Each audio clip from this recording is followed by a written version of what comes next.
Hey guys, welcome back to my channel. So I did something very interesting the other day and I thought that I would document it and share my experience with some of you guys. Last Friday, I spent my morning at an animal shelter for a community service project that I had to do for one of my classes. I vlogged a little bit of it here and there to bring you this video, because I'm sure most of you watching are animal lovers just like I am. That's probably why you clicked on this video. And maybe you would like to learn a little bit more about how to save our furry little friends and help them find permanent homes. One of my class requirements is to fulfill 5 community service hours by the end of the quarter.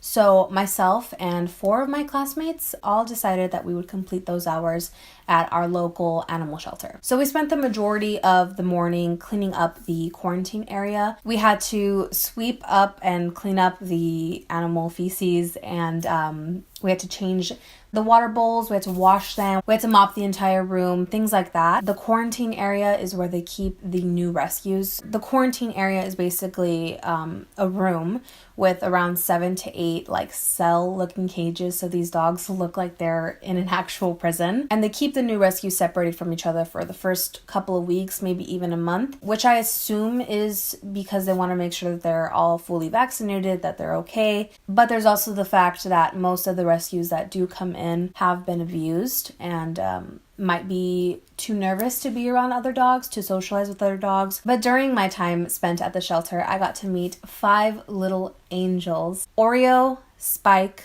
Scooby, Wink, and Hope.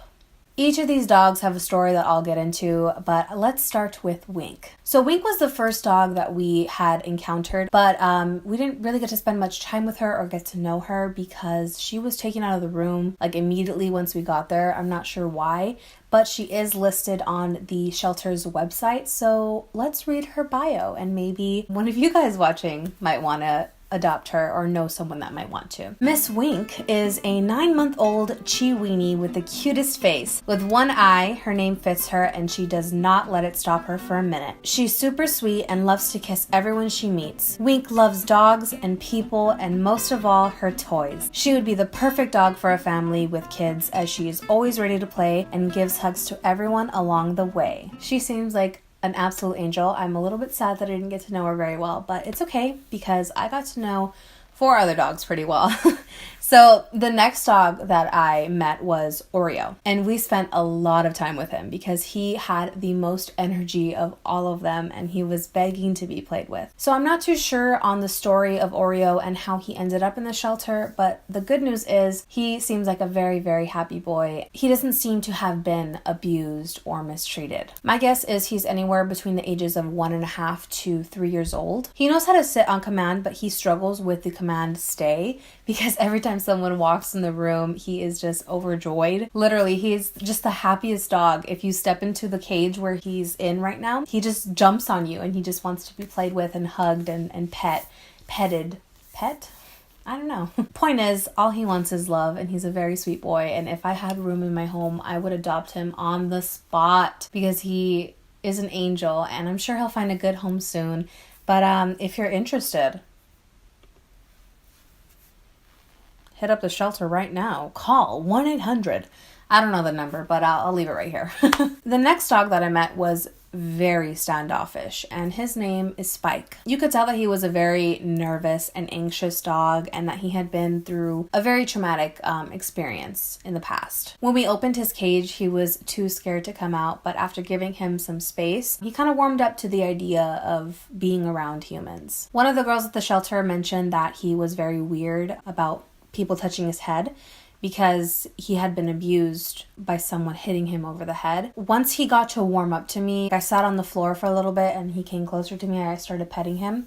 He was still very, very scared, but I did notice that there was a big gash on his head. He was open enough to let me pet him, but every time I reached to pet him, I'd put my hand above him and once I landed, he'd go.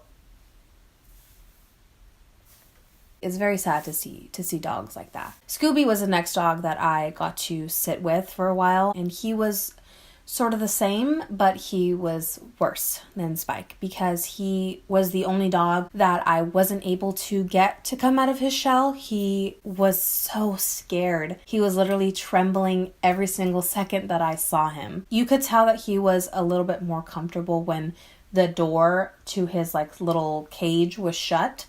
So he likes to be alone.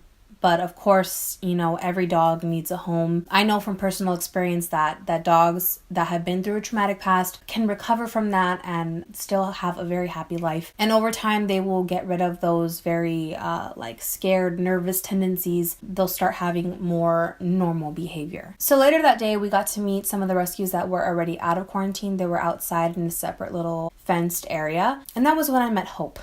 This story gets me just so angry at people because like how like it's sick. How can people think that this is okay? How can people do this to get side cash? Whatever the case may be, how can you do that to an animal? So the point is, if you are easily upset by or triggered by dog fighting, this is just a warning. I'm of course not going to show any clips. I wouldn't do that.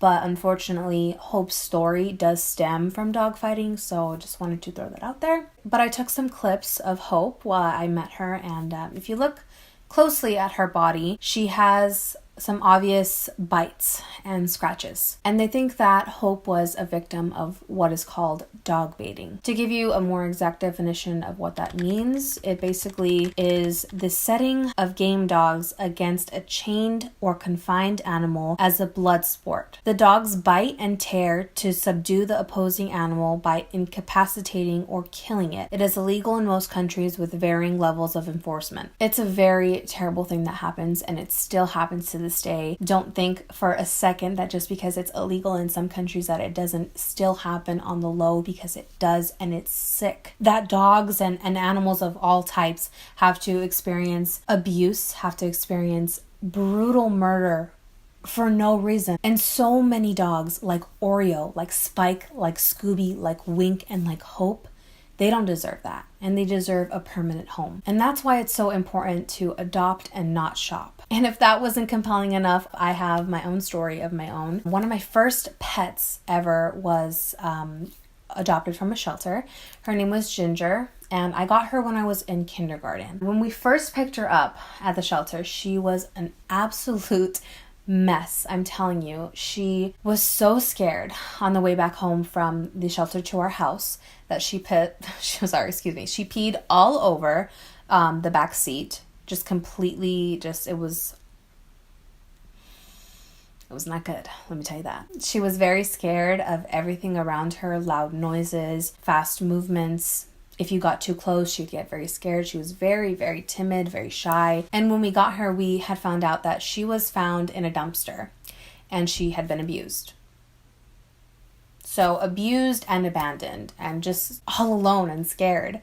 And so in need of a second chance at life, at a better life, because that no one deserves that life. Just like you and I, humans, don't deserve that life, animals don't deserve that life. And the amazing thing about Ginger is that she was with me from kindergarten all the way up to 12th grade to my senior year. She'd passed away after I graduated, a little bit after I graduated. So she was with me for the majority of my time in school. And the truth of it all is that dogs and animal shelters are not bad. They're not any less of a good companion as one that you would find in Petco or PetSmart or whatever. I wanted to share that knowledge with you, and maybe you got something out of it. I don't know. One thing that I wanted to do more in 2019 was give more, whether that be to people in need or to the community, to the environment. I just want to give. I want to give my time, give my love, give my efforts, just give my all to everyone and to myself and to whoever needs it. So I think I did that on Friday. I'm very proud of that. And it's very, very, very easy to volunteer at an animal shelter. Just if you're interested, go ahead and look at your local animal shelter's website, and there should usually be a section about volunteering, and they always need the help. The animals always need people to play with. I hope that you liked this video. I hope you got something from it. If you liked it, give it a thumbs up. Ring the little bell so you get notified every single time I upload. Hit that subscribe button if you love animals.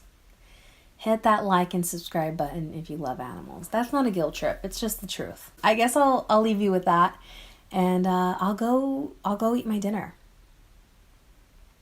Yeah, it sounds like a plan. All right. As always, I love you guys very much, and I will see you on the next one. Bye.